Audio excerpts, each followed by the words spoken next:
အားလုံးပဲမင်္ဂလာပါရှင်အခုတစ်ခါထုတ်ပြပေးမှာကတော့ဒီလိုမျိုးချစ်စရာခေါင်းနဲ့အုတ်ထုပ်ထိုးနည်းလေးပဲဖြစ်ပါတယ်ဒီအုတ်ထုပ်လေးရဆိုလို့ရှိရင်ဒါတစ်နှစ်နှစ်ကလေးအရွယ်ဆောင်လေးဖြစ်ပါတယ်နော်ဒီအုတ်ထုပ်လေးထိုးဖို့အတွက်ဆိုရင်ခြီကမက်ကော်တွန်း50 gram pipeline ကိုသုံးပါမယ်အစိုက်ကတော့4 mm နံပါတ်4ကိုသုံးပါမယ်စာထိုးတော့မယ်ဆိုလို့ရှိရင်မစ်ချက်ကွင်းလောက်ပါမယ်ဒီလိုလေး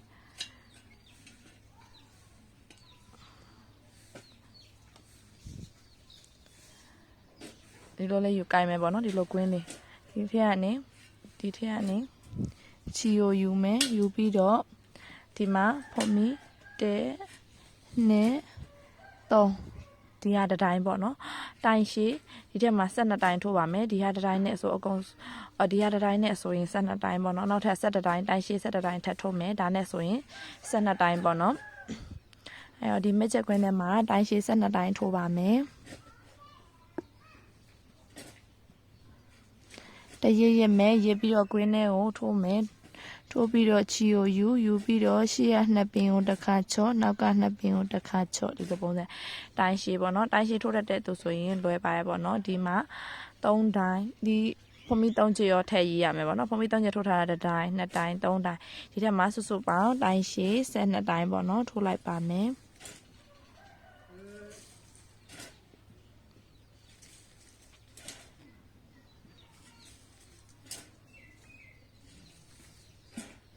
ဒီမှာဖုံမီ3ချစ်အပါပေါ့နော်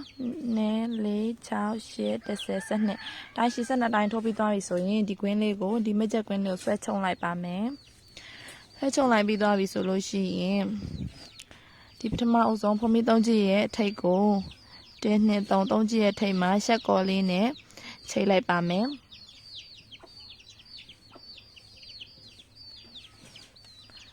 ချက်ကောလေးနဲ့ချိန်ပြီးသွားရင်ဒါမျိုးလေးရသွားပြီပေါ့နော်ချိန်ပြီးသွားပြီဆိုလို့ရှိရင်နောက်တစ်တန်းကိုစမယ်နောက်တစ်တန်းဆိုလို့ရှိရင်ဖော်မီ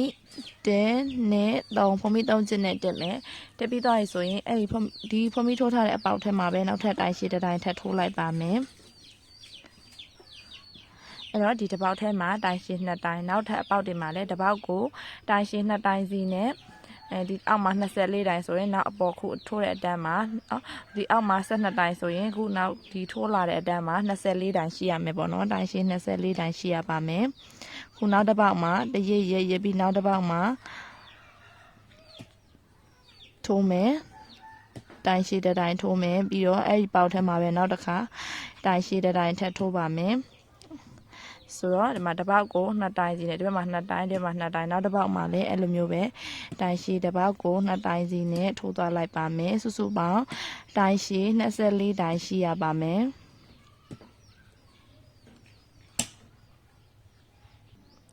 အခုထိုးလာတာဒီကမှာတိုင်းရှိ24တိုင်းရသွားပြီဆိုလို့ရှိရင်တစ်ပေါက်ကို2တိုင်းစီနဲ့24တိုင်းရသွားပြီဆိုလို့ရှိရင်ပထမဆုံးဖမီ3ချစ်ရဲ့1 2 3 3ချစ်ရဲ့ထိပ်မှာရှက်ကော်လေးနဲ့ခါဆက်လိုက်ပါမယ်။ဘမျိုးလေးရသွားပြီပေါ့နော်။နောက်တစ်တန်းကိုတက်မယ်ဆိုရင်ဖော်မီ1 2 3ဖော်မီ3ချက်ထိုးပါမယ်။ဖော်မီ3ချက်ထိုးပြီးသွားပြီဆိုလို့ရှိရင်အဲ့ဒီဘေးဖော်မီ3ချက်ထိုးထားတဲ့အပေါက်ထဲမှာပဲတိုင်းရှည်တစ်တိုင်းထပ်ထိုးပါမယ်။နှစ်ခွပေါ့နော်။ပြီးတော့လို့ရှိရင်ဘေးကအပေါက်မှာရိုးရိုးတိုင်းရှည်တစ်တိုင်းထိုးပါမယ်။ဒီဘက်မှာဆက်စားချင်းဖုံမီ3ချက်နဲ့တစ်တိုင်းနဲ့ကတစ်ပေါက်ထဲမှာထိုးတယ်ပြီးတော့တစ်ပေါက်မှာတစ်တိုင်းထိုးတယ်ပြီးတော့လို့ရှိရင်နောက်ဘေးကအပေါက်မှာတိုင်းရှိနှစ်တိုင်းထပ်ထိုးမယ်ပေါ့နော်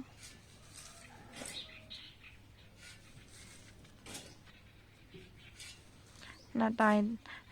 တစ်ခါထိုးတစ်ပေါက်ကို2တိုင်းထိုးပြီးရင်တစ်တိုင်းထိုးပြီးရင်တစ်ပေါက်ကို2တိုင်းထိုး2တိုင်းတစ်တိုင်းစီပေါ့နော်တစ်ပေါက်ကိုနောက်ဒီပေါက်မှာကြာတော့နောက်ထပ်တစ်တိုင်းထိုးမယ်ပေါ့နော်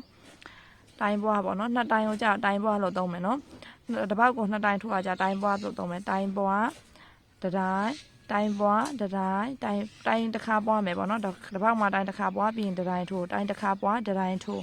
အဲ့လိုမျိုးပုံစံထိုးသွားပါမယ်တိုင်းတစ်ခါဒီဘက်ပေါက်မှာဆိုပွားမယ်တစ်ပေါက်ထဲမှာဒီပေါက်ထဲမှာ2ခါထိုးမယ်တိုင်းပွားတစ်ခါထိုးမယ်ပြီးရင်ဒီနောက်တစ်ပေါက်မှာတစ်တိုင်းထိုးမယ်ရိုးရိုးတစ်တိုင်းပေါ့နော်နောက်တစ်ပေါက်မှာတိုင်းပွားမယ် တိုင်တစ်ခါပွားလိုက်တတိုင်းထိုးလိုက်ပေါ့နော်အဲ့လိုမျိုးလေးထိုးသွားပါမယ်တိုင်ပွားတစ်ခါရိုးရိုးတစ်ခါတိုင်ပွားတစ်ခါရိုးရိုးတစ်ခါတိုင်ပွားတစ်ခါရိုးရိုးတစ်ခါအဲ့လိုပုံစံမျိုးလေးဒီဘက်မှာတစ်ပတ်လည်လုံးတိုင်ပွားတစ်ခါရိုးရိုးတစ်ခါနဲ့ဒီတိုင်းလေးတစ်ပတ်လည်လုံးထိုးသွားလိုက်ပါမယ်စနစ်ဒီဘက်မှာ12တိုင်ဒီမှာ24တိုင်ဒီတက်မှာဆိုရင်စုစုပေါင်းတိုင်အရေအတွက်က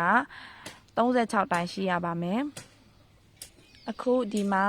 ပထမဆုံးမှာတိုင်ပွားနဲ့စားထားတာဆိုတော့အခုနောက်ဆုံးမှာဆိုလို့ရှိရင်ဒီမှာတိုင်ပွားပြီးတော့ရိုးရိုးတိုင်းပေါ့နော်ရိုးရိုးတိုင်းနဲ့အဆုံးပါမယ်နောက်ဆုံးမှာတိုင်ပွားနဲ့မဆုံးပေါ့နော်တိုင်ပွားနဲ့စားတာဆိုတော့နောက်ဆုံးမှာဆိုတိုင်ပွားနဲ့စားထားတာဆိုတော့နောက်ဆုံးမှာ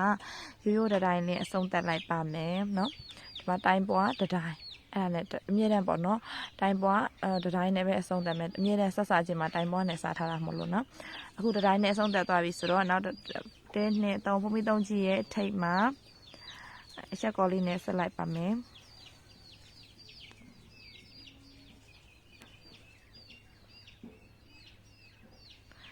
ချက်ကောလေးနဲ့ဆက်ပြီးသွားပြီဆိုလို့ရှိရင်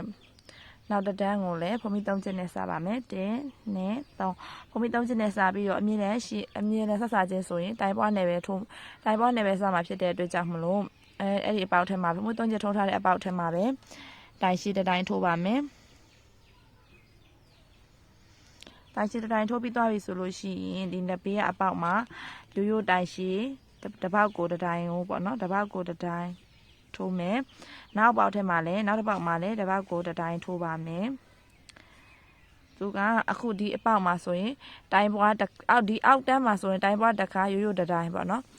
ဒီတက်မှာကြောက်တော့တိုင်ပွားတစ်ခါရိုးရိုးကတစ်ပေါက်ကိုတစ်တိုင်းစီက2ခါထိုးမယ်ရိုးရိုးတစ်တိုင်း2တိုင်းထိုးပြီးမှနောက်တစ်ခါတိုင်ပွားပါမယ်အောက်တန်းမှာကတိုင်ပွားတစ်ခါရိုးရိုးတစ်ခါဒီထက်အခုကကြတော့ဒီတက်မှာကြတိုင်ပွားတစ်ခါရိုးရိုး2ခါထိုးပြီးသွားတော့ဒီပေါက်မှာတိုင်ပွားပါမယ်တိုင်ပွားထိုးမယ်တိုင်ပွားထိုးပြီးသွားပြီဆိုရင်ဘေးကအပေါက်မှာရိုးရိုးတိုင်ရှည်တစ်တိုင်းပြီးတော့နောက်တစ်ပေါက်မှာလည်းရိုးရိုးတိုင်ရှည်တစ်တိုင်းအဲ့လိုမျိုး2တိုင်းထိုးပြီးမှတစ်ခါပွားမှာပေါ့နော်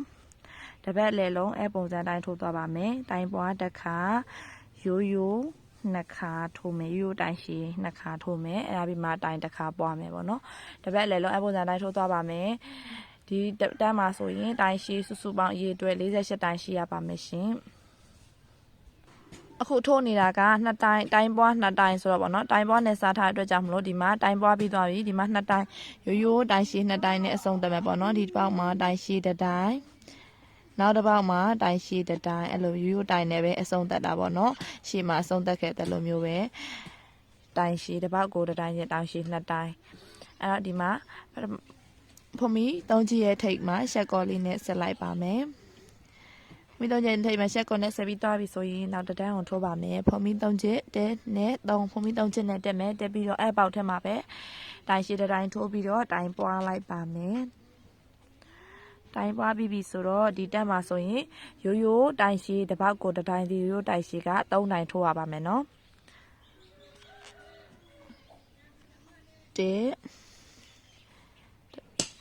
1နဲ့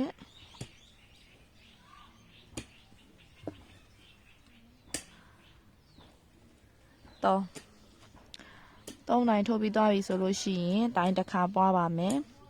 တိုင်ပွားဆိုတဲ့နေရာမှာဒီတိုင်ရှည်ကိုတစ်ပေါက်ထဲမှာ2ခါထိုးတာပါနော်တိုင်ရှည်ကို2ခါထိုးလိုက်တာတိုင်ပွားပေါ့နော်တိုင်ပွားပြီးသွားပြီဆိုရင်နောက်တစ်ခါလဲဒီလိုရိုးရိုးတိုင်တစ်ပေါက်ကို1တိုင်စီနဲ့3တိုင်ထိုးပြီးသွားရင်တိုင်တစ်ခါပွားအဲ့ဒီပုံစံအတိုင်းပဲတစ်ပတ်လေလုံးထိုးသွားလိုက်ပါမယ်နော်ဒီတန်းမှာဆိုလို့ရှိရင်စုစုပေါင်းတိုင်ရှည်အရေအတွက်60ရှိရပါမယ်အခုဒီမှာရိုးရိုးတိုင်ရှည်1 2 3 3တိုင်နဲ့ဒီမှာတိုင်ပွားနဲ့စားထားတဲ့ကြောင့်မလို့1 2 3 3တိုင်နဲ့အဆုံးသတ်ပါမယ်ဖုံးမီ3ချစ်ပေါ့နော်စချင်း1 2 3ဖုံးမီ3ချစ်ရဲ့ထိပ်မှာရှက်ကောလေးနဲ့ချိတ်လိုက်ပါမယ်ချိတ်ပြီးသွားပြီဆိုလို့ရှိရင်နောက်တစ်တန်းကိုစပါမယ်1 2 3ဖုံးမီ3ချစ်ထိုးမယ်ထိုးပြီးတော့အဲ့ဒီပေါက်ထဲမှာပဲတိုင်ရှည်1တိုင်ထပ်ထိုးပါမယ်ဖုံးမီ3ချစ်နဲ့တိုင်ရှည်1တိုင်ဆိုတော့တိုင်ပွားပေါ့နော်တိုင်ပွားပြီးသွားပြီဆိုရင်ဒီမှာတစ်ပေါက်ကို1တိုင်စီနဲ့တိုင်ရှည်ထိုးပါမယ်တိုင်ရှည်4တိုင်ထိုးပါမယ်1 တဲ့နဲ့3 4တပေါက်ကိုတစ်တိုင်းစီနဲ့တိုင်ရှည်4တိုင်ထိုးပြီးသွားပြီဆိုလို့ရှိရင်တိုင်တစ်ခါပွားပါမယ်တိုင်ပွားတစ်ပေါက်ထဲမှာတိုင်ရှည်2တိုင်ထိုးလိုက်ပါမယ်တစ်ပေါက်ထဲမှာတိုင်ရှည်2တိုင်ထိုးမယ်တစ်ပေါက်ထဲမှာတိုင်ရှည်2တိုင်ထိုးပြီးသွားပြီဆိုလို့ရှိရင်နောက်တစ်ပေါက်မှာတစ်တိုင်စီနဲ့4ကပြန်ထိုးမယ်ပေါ့နော်4ကတစ်ပေါက်ကိုတစ်တိုင်စီနဲ့တိုင်တစ်ပေါက်ကိုတိုင်ရှည်တစ်တိုင်စီနဲ့4ကထိုးမယ်ထိုးပြီးသွားရင်တိုင်တစ်ခါပွားမယ်အဲ့လိုပုံစံနဲ့တစ်ပတ်လည်းလုံးထိုးသွားမယ်ပေါ့နော်ဒီတက်မှာဆိုလို့ရှိရင်တိုင်ရှည်တိုင်အရေးအတွက်စုစုပေါင်းပေါ့နော်တိုင်အရေးအတွက်စုစုပေါင်း82တိုင်ရှိရပါမယ်ရှင်ဒီကနေဒီထိထိုးသွားလိုက်ပါမယ်နော်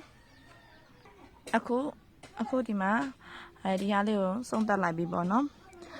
ဒီမှာ1 2 3 4 4တိုင်ပေါ့နော်တိုင်ရှည်ရိုးတိုင်ရှည်4တိုင်ဒီရှိမှာတိုင်ပွား4တိုင်နဲ့အစုံတက်လိုက်ပါ1 2 3ဖုံမီ3ချီရဲ့ထိပ်မှာရှက်ကော်လေးထိုးပြီးတော့ရှက်ကော်လေးနဲ့လှမ်းချိတ်လိုက်ပါမယ်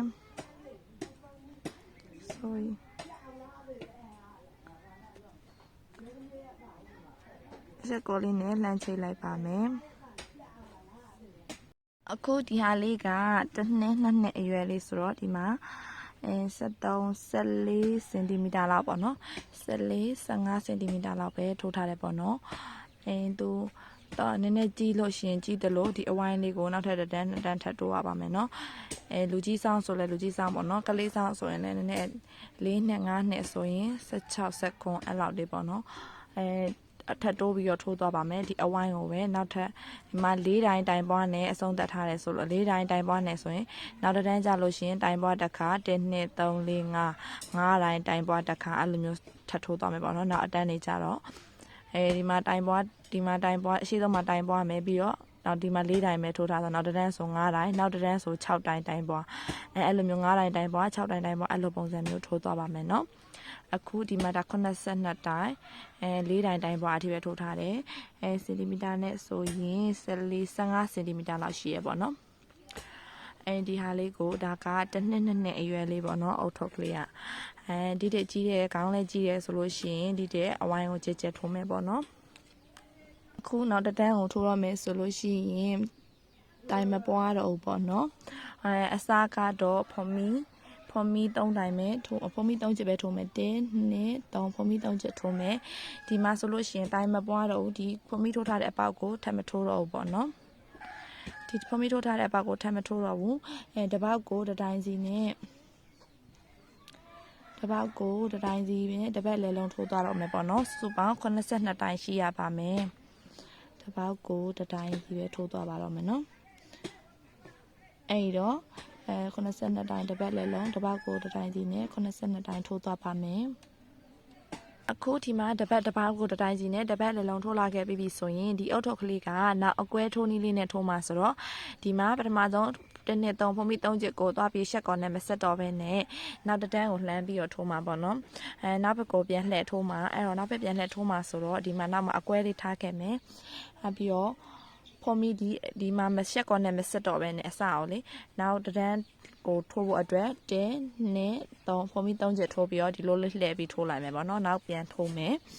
အဲ့တိုင်းပဲဒီဘက်မှာနောက်ပြန်ထိုးသွားရင်လည်းတစ်ပေါက်ကိုတစ်တိုင်းစီပဲထိုးသွားလိုက်မယ်ပေါ့နော်တစ်ပေါက်ကိုတစ်တိုင်းစီနဲ့82တိုင်ပဲပေါ့နော်အဲ့တော့ဒီဟာလေးကိုဒီမှာအတန်းတစ်တန်းအခုတစ်တန်း2တန်းပေါ့နော်2တန်းကနေစားပြီးလို့ရှိရင်6တန်းထိုးသွားမယ်ပေါ့နော်ဒီလိုဟိုဘက်လှည့်လိုက်ဒီဘက်လှည့်လိုက်ပေါ့နော်ဒီမှာနောက်မှာအကွဲလေးထားခဲ့ပြီးတော့လေသူကဟိုဘက်နဲ့ဒီဘက်ထိပ်နဲ့ဟိုဘက်ထိပ်ကိုမဆက်တော့ဘဲနဲ့တစ်ဖက်ကိုလှည့်ပြီးတော့ထိုးသွားမယ်ပေါ့နော်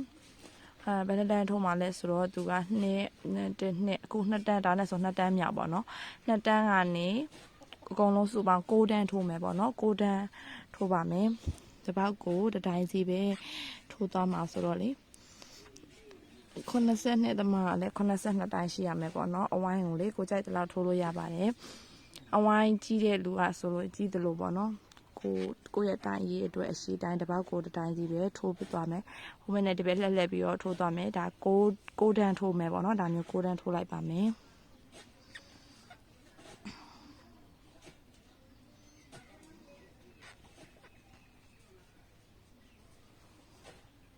အခုဟိုဘက်ကဒီဘက်ကထိုးလာတဲ့တိုင်ရှည်တန်းလေးကဒီဘက်ကိုရောက်လာပြီပေါ့နော်ရောက်လာပြီဆိုလို့ရှိရင်ဒီမှာဒီဘက်ကနေစားပြီးတော့ဖော်မီပြန်တက်မယ်နော်ဒီဘက်ကိုမစစ်တော့ဘူးဖော်မီ3ချက်နဲ့တင်းနဲ့3ဖော်မီ3ချက်နဲ့တက်သွားတက်ပြီးဒီဘက်ကိုပြန်လှည့်ပြီးတော့ပြန်ထိုးသွားမယ်ပေါ့နော်ဒီလိုမျိုးလေးအကွဲလေးနဲ့ထိုးသွားလိုက်ပါမယ်အဲ့ဒါမျိုး6တန်းထိုးသွားလိုက်ပါမယ်ရှင်အခုဒီဟာလေးကဒီမှာဆိုလို့ရှိရင်ဘယ်နှစ်တန်းရှိသွားရင်လဲဆိုတော့1 2 3 4 5 6 8 8တန်းရှိသွားပြီပေါ့နော်6တန်းထိုးမယ်လို့တွေးထားပေမဲ့လို့ချီကအကုန်တော့မှာဖြစ်တဲ့အတွက်ကြောင့်မို့ဒါအဖြူအောင်လေးနဲ့ဆက်ထိုးမယ်ပေါ့နော်ချီလုံးလုံးလောက်ရှိရဲ့သူတွေကဆိုလို့ရှိရင်အလုံးလောက်ရှိရဲ့သူဆိုရင်ဒီဟာကိုကိုကြိုက်တရောင်နဲ့ပဲထိုးလို့ရပါတယ်တရောင်နဲ့ထိုးချင်လည်းရတယ်ပေါ့နော်ဒီအယောင်ဆက်ပြီးတော့ထိုးချင်လည်းရတယ်ပေါ့နော်အစီအပြေတယ်လို့အစီအပြေတယ်လို့ထိုးလို့ရတယ်ပေါ့နော်ကလေးရဲ့ခေါင်းကလည်းသေးတယ်ဆိုတော့ဗောနော်အခုဒီမှာပဲရက်ပြီးတော့အဖြူလေးနဲ့ကော့လိုက်ပါမယ်အဖြူလေးနဲ့ဆက်လိုက်မယ်ဗောနော်ချီကအယောင်ကမလောက်တော့တဲ့အတွက်ကြောင့်မလို့အဖြူလေးနဲ့ဆက်တာဗောနော်တကယ်တော့ချီရှိရဲ့သူကတရောင်နဲ့ပဲထိုးချင်တယ်ဆိုလဲရပါတယ်ဒါမှမဟုတ်လိုပဲအယောင်လေးဆက်ပြီးထိုးမယ်ဆိုလဲအဆင်ပြေရဗောနော်အခုဒီမှာဆက်ပြီးထိုးမယ်ဆိုလို့ရှိရင်လည်းဒီအတန်းမှာအပေါ်တို့အောက်ထိုးအရင်မထိုးသေးဘူးဗောနော်ဒီမှာကဟိုကအရင်ထိုးမယ်ဗာလဲဟိုကရိုးဒီလိုတိုင်းရှည်တန်းအရင်ထိုးမယ်ထိုးပြီးတော့မှအပေါ်တို့အောက်ထိုးလေးနဲ့ထိုးမယ်ပေါ့နော် lineလေးပေါ်အောင်ပေါ့နော်အခုဒီကနေချီလေးကိုယူမယ်ယူပြီးတော့ရိုးထိုးနည်းနဲ့ပဲထိုးသွားမယ်ပေါ့နော်ရိုးတစ်ပေါက်ကိုတစ်တိုင်းစီနဲ့တိုင်းရှည်လေးထိုးသွားလိုက်မယ်ပေါ့နော်ဒီမှာစချင်းဖော်မီ3ချက်ထိုးမယ်3ချက်ထိုးပြီးပုံမှန်တိုင်းခိုင်းထိုးနေကြအတိုင်းပဲတပေါက်ကိုတစ်တိုင်းစီနဲ့တိုင်းရှည်လေးတွေတန်းထိုးသွားလိုက်မယ်ပေါ့နော်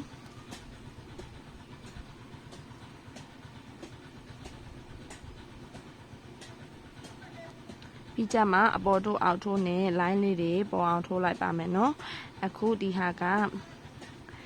ရိုးတန်းထိုးလိုက်ပါအောင်မယ်ရှင်ရိုးတန်းနဲ့ဆိုရင်အကုန်လုံးဆိုရင်ဘယ်နှတန်းရှိသွားမလဲဆိုတော့1 2 3 4 5 6 8ဒါနဲ့ဆိုရင်6တန်းပေါ့နော်ရိုးက6တန်းအဲ့ဒီမှာအပေါ်တို့အောက်ထိုးလာမယ်ပေါ့နော်အခုဒီဟာကချီမလောက်တော့လို့အဖြူနဲ့ဆက်တာပေါ့နော်တရားနဲ့ထိုးလဲရတယ်ပေါ့နော်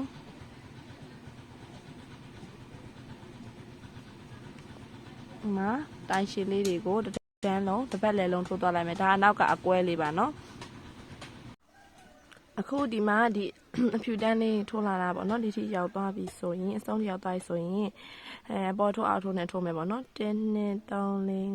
4 5 6 8 9ဒါနဲ့ဆို6တန်းပေါ့နော်ပြီးတော့ဒီနောက်တန်းကိုအပေါ်ထိုးအောက်ထိုးနဲ့ထိုးမယ်ပေါ့နော်အခုဖုံမီ3ချက်နဲ့တက်မယ်တက်ပြီးတော့တစ်ဖက်ကိုလှည့်မယ်လှည့်ပြီးသွားလို့ရှိရင်ဒီမှာဒီဟာဒီ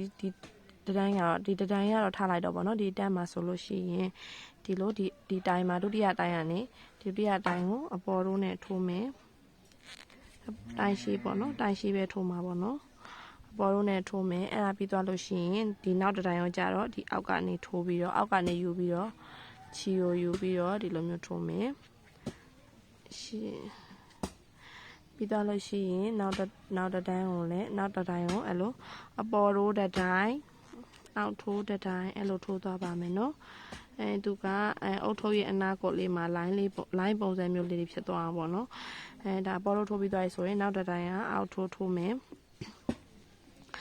ပုံစံအတိုင်းပဲအုတ်ထုပ်တစ်ခုလုံးကိုအပေါ်ထိုးအောက်ထိုးနဲ့ထိုးသွားလိုက်ပါမယ်နော်ဒီအတန်းမှာလည်းဒီတန်းမှာထိုးပြီးသွားလို့ရှိရင်နောက်တစ်တန်းကိုပြန်ပြမယ်ပေါ့နော်အပေါ်ထိုးထိုးထားတဲ့နေရာမှာအပေါ်ထိုးအောက်ထိုးထားတဲ့နေရာအောက်ထိုးအဲ့လိုပုံစံထိုးသွားမယ်ပေါ့နော်ဒီတန်းပြီးသွားလို့ရှိရင်နောက်တစ်တန်းကိုပြန်ပြမယ်အခုကအပေါ်ထိုးတစ်တိုင်းအောက်ထိုးတစ်တိုင်းထိုးသွားလိုက်ပါမယ်နော်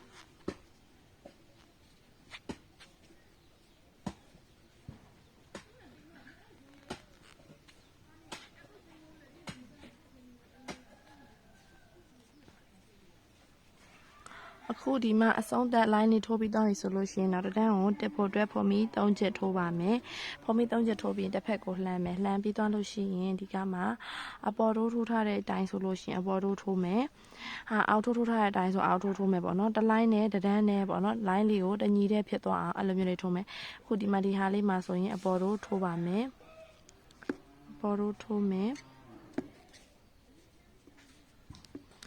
ဒီအောက်ဖက်ကျနေတဲ့ line လေးမှာဆိုရင်ဒီမှာဆိုအောက်ထိုးလိုက်ပါမယ်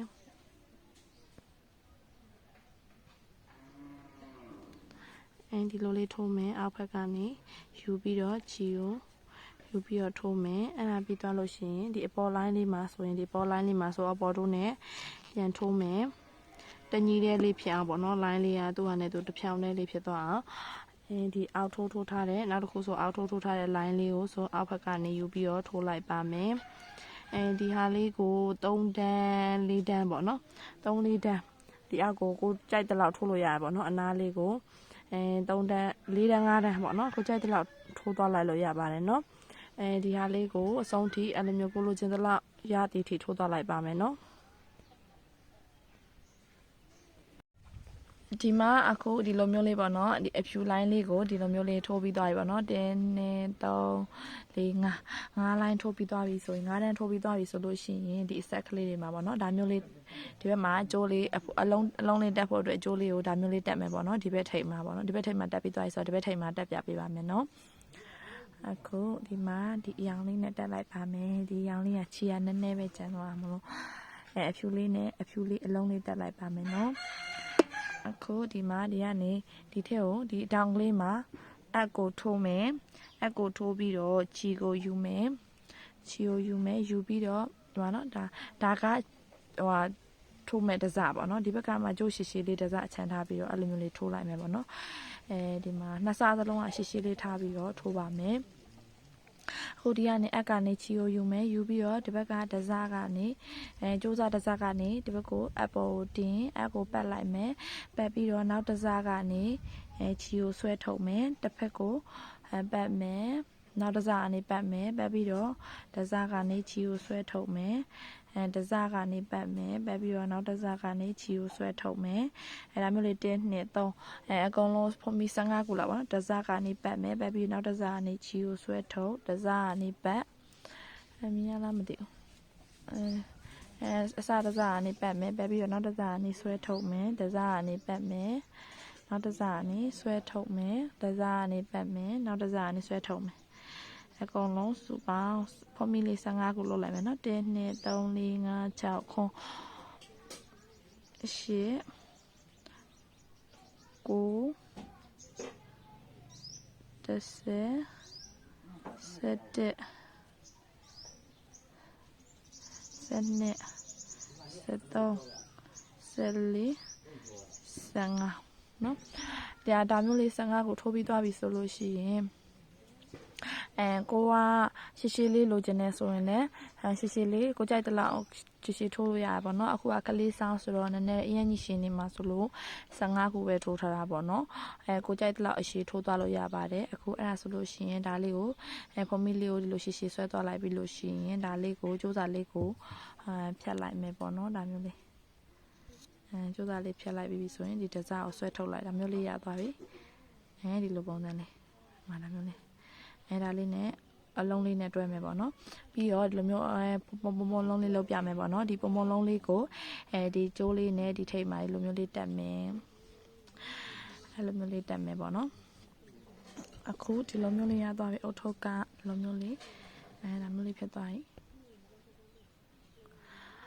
ဒီလိုမျိုးလေးဒီမှာကျိုးစားလေးနဲ့ကျိုးလေးနှစ်ဖက်နဲ့เนาะဒီမှာဒီကျိုးလေးနှစ်ဖက်မှာပုံလုံးလေးတက်မယ်ပေါ့နော်နမလေးရသွားပါပြီပုံလုံးလေးလောက်ပြပေးပါမယ်ပုံလုံးလုံးမယ်ဆိုလို့ရှိရင်ပုံလုံးလုံးဖို့အတွက်ဆိုလို့ရှိရင်ဒီမှာချီကုန်းဒီလေးချောင်းမှာပတ်မယ်ပေါ့နော်ဒီလိုတလောက်မြတ်မြတ်ပတ်သွားလိုက်မယ်နော်ဒီလိုမျိုးလေးအခုဒီလိုမျိုးလေးကိုစိတ်ကြိုက်မြတ်မြတ်ပတ်ပြီးသွားပြီဆိုလို့ရှိရင်ဒါလေးကိုချော့မယ်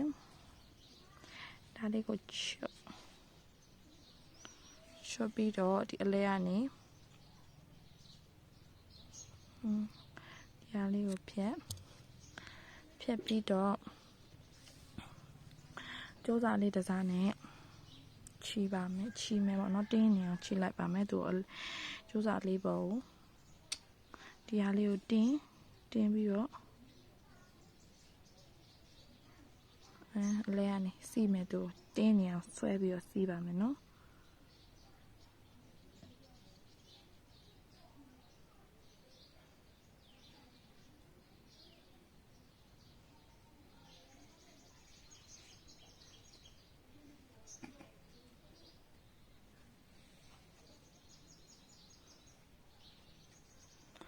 တင်းတင်းလေးဆွဲပြီးတော့ဒီမှာချီလိုက်မယ်ပေါ့နော်ဟိုဘက်ဒီဘက်တဝက်စီမျှအောင်လုပ်ပြီးတော့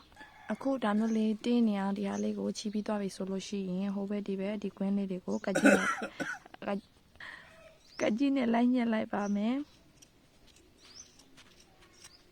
ဒီကွင်းလေးကိုကကြီးနဲ့လိုက်ညက်လိုက်ပြီးလို့ရှိရင်ဘေးလားလေးကိုလိုက်ပြီးတော့အနားလေးလိုက်ညှိမယ်ပေါ့နော်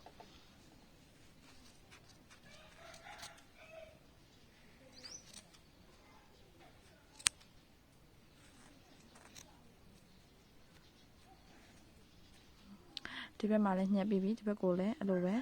ညှက်မယ်ကွင်းလေးတွေကိုကကြီးလေးနဲ့လိုက်ဖြတ်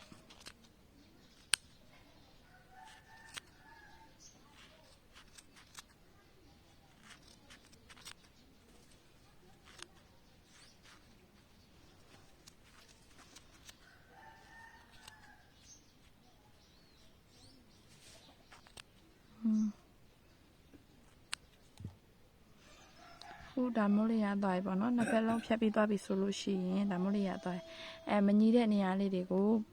လိုက်ညှိမယ်ပေါ့နော်ကကြီးလေးနဲ့လိုက်ပြီးတော့ဝိုင်းဝိုင်းလေး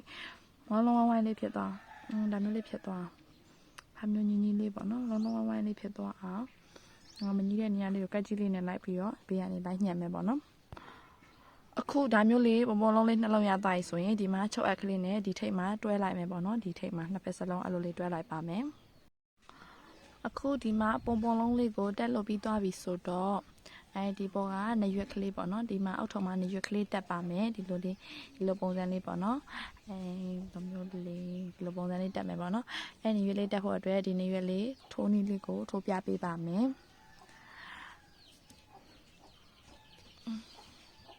ပထမဦးဆုံးမကြကွင်းလုပ်မယ်ပေါ့နော်မကြကွင်းလုပ်ဖို့ဒီမှာချီကိုဒီလိုကင်မယ်ဒါမျိုးလေးချီကိုကင်မယ်ပြီးတော့ဒီကနေကင်ပြီးတော့ဒီလိုမကြကွင်းလေးလုပ်လိုက်မယ်နော်မကြကွင်းလေးတဲမှာအကိုထိုးဒီလိုလေးနော်ဒါမျိုးလေးဒီကွင်းလေးဒီကနေအကိုထိုးချီကိုယူပြီးတော့ဖော်မီတစ်ချက်ထိုးပြီးရင်အဲ့ထက်မှာမကြကွင်းထဲမှာတိုင်းတိုး6ခါထိုးပါမယ်ဒီကွင်းထဲကနေချီကိုယူပြီးတော့တစ်ခါချော့တစ်ခါနှစ်ခါသုံးခါလေးခါ5ခါ6ခါတိုင်းတိုး6ခါမကြကွင်းထဲမှာတိုင်းတိုး6ခါထိုးပြီးသွားပြီဆိုရင်ဒီဟာလေးကိုကျိုးလေးကိုဆွဲချုပ်လိုက်ပါမယ်ဆွဲချုပ်လိုက်မယ်ချုပ်လိုက်မျိုးအဝိုင်းလေးရသွားပြီပေါ့နော်ပထမဆုံးထိုးထားတဲ့ဒီဖော်မီတိုင်းတိုးတစ်ခုရဲ့ထိပ်ကိုရှက်ကော်လေးနဲ့လှမ်းပြီးတော့ဆက်လိုက်ပါမယ်ရှက်ကော်လေးနဲ့လှမ်းဆက်မယ်ဆိုရင်ဒီလိုအဝိုင်းလေးရသွားပြီပေါ့နော်ဆက်ပြီးသွားလို့ရှိရင်ဖော်မီတစ်ချက်ထိုးဖော်မီတစ်ချက်ထိုးပြီးသွားရင်အဲ့ဒီပေါက်ထဲမှာပဲတိုင်တိုးနှစ်ခါထိုးပါမယ်ဒီမှာတိုင်တိုးတစ်ပေါက်ထဲမှာတိုင်တိုးနှစ်ခါထိုးမယ်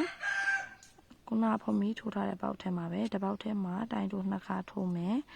တစ်ပေါက်ကိုနှစ်ခါစီနဲ့အောက်မှာတိုင်းတိုး6ခါဆိုတော့တစ်ပေါက်ကို2ခါစီထိုးသွားလိုက်လို့ရှိရင်တိုင်းတိုး12တိုင်ရပါမယ်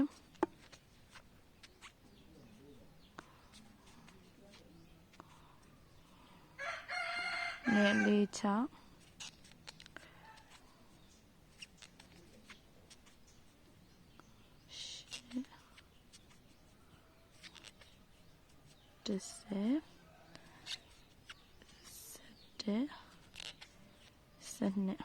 တိုင်းတို့12ခါရသွားပြီဆိုရင်ပထမဆုံးထိုးထားတဲ့တိုင်းရဲ့ထိပ်ကိုရှက်ကော်လေးနဲ့လှမ်းပြီးတော့ဆက်လိုက်ပါမယ်ဆက်ပြီးသွားပြီဆိုလို့ရှိရင်နောက်တစ်တန်းကဖုံးမီတစ်ချက်ထိုးမယ်ဖုံးမီတစ်ချက်ထိုးပြီးရင်အဲ့ဒီပေါက်ထဲမှာရိုးတိုင်းတို့တတိုင်းထိုးပါမယ်တတိုင်းထိုးပြီးသွားလို့ရှိရင်နောက်တစ်ပေါက်မှာကတစ်ပေါက်ထဲမှာ2တိုင်းထိုးပါမယ်ပြီးကြရင်တစ်ပေါက်ထဲမှာနောက်တစ်ပေါက်မှာတတိုင်းထိုးမယ်နောက်တစ်ပေါက်မှာ2တိုင်းထိုးမယ်အဲ့တော့ဒီမှာဆက်စားခြင်းမှာတတိုင်းထိုးမယ်ပြီးတော့တိုင်းပွားထိုးတယ်ပြီးတော့နောက်ထပ်တတိုင်းထိုးတယ်ပြီးတော့တိုင်းပွားထိုးတယ်တတိုင်းပွားအဲ့လိုမျိုးလေးပဲတစ်ပတ်လည်းလုံးထိုးသွားလိုက်မယ် ဒီမှာတိုင်းအရွက်ဒီတက်မှာဆိုရင်တိုင်းအရွက်အတွက်စုစုပေါင်း18တိုင်းရှိရပါမယ်အခုနောက်ဆုံးရောက်သွားပြီပေါ့နော်နောက်ဆုံးမှာတိုင်းပွားလေးနဲ့အဆုံးသတ်မယ်နော်တိုင်းပွားလေးနဲ့ဆုံးမယ်တိုင်းပွားပြီးသွားလို့ရှိရင်ပထမဆုံးဖုံးမီထိုးထားတဲ့ပထမဆုံးဒီဖုံးမီထိုးထားတဲ့အပေါက်ကိုလှမ်းပြီးရှက်ကော်လေးနဲ့လှမ်းချိတ်လိုက်မယ်ချိတ်ပြီးသွားပြီဆိုလို့ရှိရင်နောက်တစ်တန်းထိုးမယ်ပေါ့နော်နောက်တစ်တန်းဖုံးမိတစ်ချစ်တက်ပြီးတော့ဒီပေါက်မှာတိုင်းရိုးတိုင်းတိုးတစ်တိုင်းထိုးမယ်ပြီးတော့နောက်တစ်ပေါက်မှာလည်းရိုးတိုင်းတိုးတစ်တိုင်းထိုးမယ်သူကဒီတက်မှာဆိုနှစ်တိုင်းတစ်ပေါက်ကိုတစ်တိုင်းစီနဲ့နှစ်တိုင်းထိုးမယ်ထိုးပြီးသွားရင်နောက်တစ်ပေါက်မှာတိုင်းပွားထိုးမယ်ပေါ့နော်တိုင်းပွားဆိုတော့တစ်ပေါက်ထဲမှာတိုင်းတိုးနှစ်တိုင်းထိုးမယ်အဲ့တော့နှစ်တိုင်းထိုးမယ်တစ်ပေါက်တစ်တိုင်းစီနှစ်ခါထိုးပြီးရင်တိုင်းပွားတစ်ခါထိုးတစ်ပေါက်ကိုတစ်တိုင်းစီနှစ်တိုင်းထိုးပြီးရင်တိုင်းပွားတစ်ခါထိုးအဲ့ပုံစံတိုင်းတစ်ပတ်လည်းလုံးထိုးသွားလိုက်ပါမယ်သူကဒီတက်မှာဆိုလို့ရှိရင်တိုင်းတိုးအရေးအတွက်က24တိုင်းရှိရပါမယ်အခုဒီမှာ24တိုင်းရသွားပြီဆိုလို့ရှိရင်24တိုင်းရသွားပြီဆိုပထမဆုံးထိုးထားတဲ့ဒီဖုံးမီရဲ့ထိတ်ကိုရှက်ကော်လေးနဲ့လှမ်းပြီးတော့ချိတ်လိုက်ပါမယ်ချိတ်ပြီးသွားပြီဆိုလို့ရှိရင်တစ်ပေါက်ကိုတစ်တိုင်းစီနဲ့တစ်ပေါက်ကိုတစ်တိုင်းစီနဲ့ထိုးသွားမယ်ပေါ့နော်ဟိုအောက်ကိုဒီအောက်ကိုကုတ်သွားတော့မယ်ပေါ့နော်တစ်ပေါက်ကိုတစ်တိုင်းစီထိုးသွားလိုက်ပါမယ်တစ်ပေါက်ကိုတစ်တိုင်းစီနဲ့24တိုင်းထိုးမယ်ဒီအတန်းကို9တန်းမြောက်ပေါ့နော်အခု9တန်းမြောက်ကနေ9တန်းကနေဆိုတော့တစ်ပေါက်ကိုတစ်တိုင်းစီနဲ့24တိုင်းကို9တန်း6တန်း9တန်း10တန်း10တန်းအထိအဲ့လိုပဲ24တိုင်းစီထိုးသွားလိုက်ပါမယ်နော်ဒီအောက်ကိုဒီလိုမျိုးလေးပေါ့နော်ဒီအောက်ကိုဒီလိုမျိုးလေးကုတ်သွားမယ်နော်အဲဒီမှာ1 2 3 4 5 တန်းမြောက်ကနေ5တန်းမြောက်ကနေဆို5 6 9 8ခုအထိပေါ့နော်8တန်းအထိကို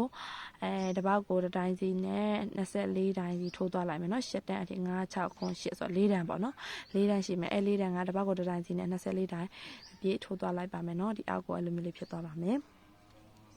အခုဒီမှာတစ်ပေါက်ကိုတစ်တိုင်းစီနဲ့ထိုးသွားလိုက်တော့မယ်8တန်းရောက်သည်ထင်နော်အခုဒီလိုမျိုးလေးရသွားပြီပေါ့နော်ဒါမျိုးလေးရသွားပြီဆိုလို့ရှိရင်ဒါလေးကိုခောက်ပြီးတော့ချုပ်အပ်ကလေးနဲ့ဒါလေးကိုလိုက်ပြီးတော့ချုပ်လိုက်မယ်နော်အခုဒီဟာလေးကိုအပ်ကလေးနဲ့လိုက်ချုပ်လိုက်မယ်ပေါ့နော်ဒီနေရွက်ကလေးကို